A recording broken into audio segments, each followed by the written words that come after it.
Household bills would rise and wage growth slow if the UK voted to leave the EU, David Cameron has warned.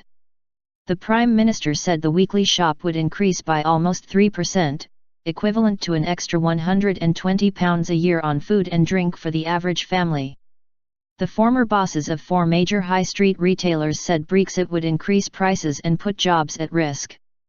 But the Economists for Brexit group argues that leaving the EU would boost the UK economy by 4% in 10 years.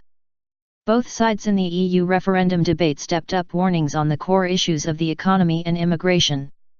As he sought to focus his arguments on the economy, Mr. Cameron wrote in The Sun on Sunday that clothes prices would also rise by 5%. He questioned whether such price increases would be worth it. Mr. Cameron told ITV's Peston on Sunday that the analysis was based on a simple and straightforward calculation that the UK's exit from the EU would lead to a 12% fall in the value of sterling and a sharp rise in inflation. Today we're part of a single market of 500 million people. The Leave campaign want us to come out of that market, he said. If we are doing less trade, less investment, that is going to affect our economy. That will make us poorer as a country.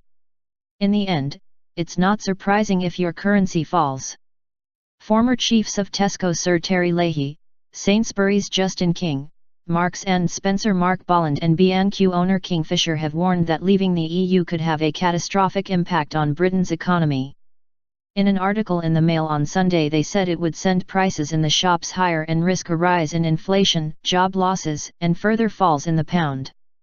Other EU countries could exploit exit negotiations for their own benefit, they added, saying, "It's difficult to imagine that French farmers will continue to allow British lamb to be freely imported."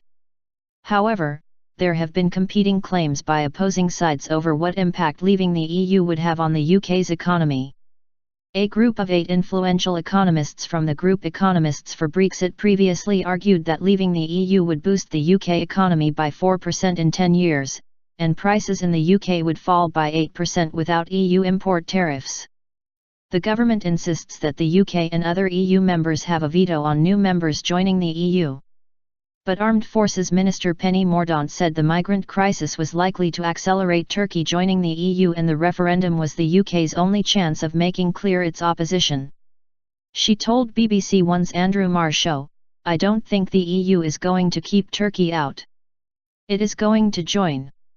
It is a matter of when. If you are going to pursue an expansion policy, you have to allow us the tools to protect our own interests, to protect our national security.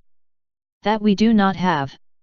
If you are going to ever expand the EU, you have to allow us to mitigate the security risk that comes with that." Writing in the Mail on Sunday, former Labour Chancellor Alastair Darling accused Leave campaigners of fear-mongering over new countries joining the EU.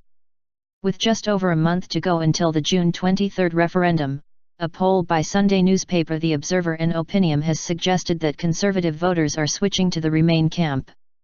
According to the poll, 48% of Tory backers say they want to stay in the EU, compared with 41% who want to leave.